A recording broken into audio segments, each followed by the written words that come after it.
Ya, Assalamualaikum warahmatullahi wabarakatuh. Perkenalkan nama saya Nur Hazia Khatunisa dengan NIM 233140701111142. Di sini saya akan menjelaskan tentang manajemen insiden keamanan. Studi kasus serangan ransomware pada Pusat Data Nasional PDN Indonesia.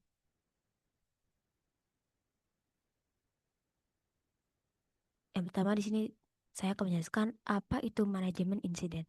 Nah, manajemen insiden keamanan itu adalah proses untuk mengidentifikasi, menganalisis, dan menangani insiden cyber secara sistematis.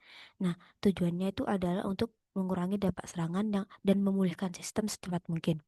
Nah, proses ini biasanya tuh mengacu pada kerangka kerja seperti eh, ISO atau AEC 27001 dan NIST Cyber Security Framework yang memberikan pedoman standar dalam menangani insiden secara efektif dan terukur.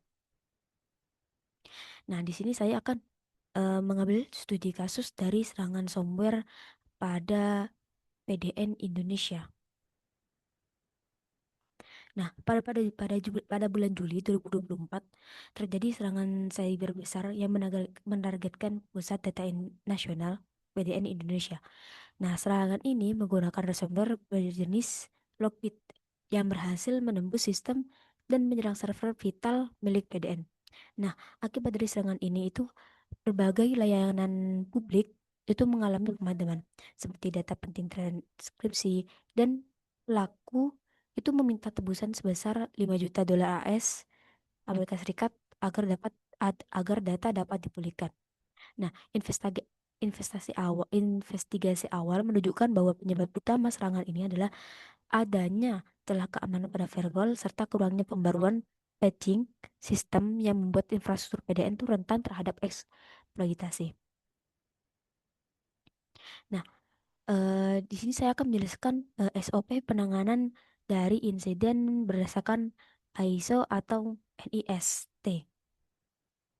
Nah, langkah-langkah yang pertama itu adalah yang pertama identifikasi insiden, yang mana itu mendeteksi anomali secara SIEM, itu Security Information and Event Management.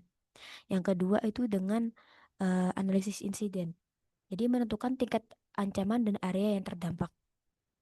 Kemudian ada yang ketiga itu isolasi sistem, itu menonaktifkan server yang terinfeksi untuk mencegah penyebaran. Kemudian yang keempat itu pemulihan data. Itu eh, menggunakan cadangan data untuk mengembalikan operasi. Dan yang kelima yaitu pelaporan, di mana kita mendokumentasikan insiden untuk evaluasi lebih lanjut. Nah, selanjutnya yang saya akan menjelaskan mitigasi serangan ransomware tadi. Nah, strategi mitigasinya itu adalah yang pertama patching rutin. Nah, di mana itu kita memastikan semua sistem diperbarui dengan patch keamanan yang terbaru. Kemudian backup data itu menyimpan cadangan data di lokasi yang aman dan terpisah.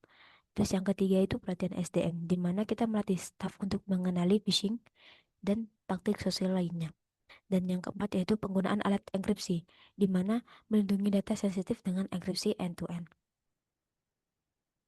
Nah, kesimpulan dan rekomendasi dari studi kasus ini itu ransomware yang menimpa Pusat Data Nasional itu menunjukkan betapa pentingnya manajemen insiden dalam sistem keamanan cyber. Nah, manajemen insiden bertujuan untuk mendeteksi, merespon dan memulihkan sistem dari serangan secara cepat dan terstruktur sehingga dampak yang ditimbulkan itu dapat diminimalisasi. Nah, untuk memperkuat keamanan, diperlukan implementasi standar Operational Procedure SOP yang merujuk pada standar internasional seperti ISO 27001 atau NISP ST SP 80061. Nah, SOP ini mencakup langkah-langkah mendeteksi dini, respon indensi, respon insiden, kemudian pelaporan, pemulihan, serta evaluasi pasca insiden sebagai bagian dari mitigasi risiko jangka panjang. Nah, sebagai rekomendasi agar perlu berinvestasi dalam teknologi keamanan terbaru seperti sistem deteksi intrusi, firewall cerdas, dan enkripsi data. Selain itu, peningkatan kapasitas sumber daya manusia melalui pelatihan rutin dan simulasi insiden sangat penting agar tim IT, tim TI mampu merespons secara sigap dan tepat saat terjadinya serangan cyber. Nah, sekian dari saya. Mohon maaf bila banyak salahnya. Sekian, wassalamualaikum warahmatullahi wabarakatuh.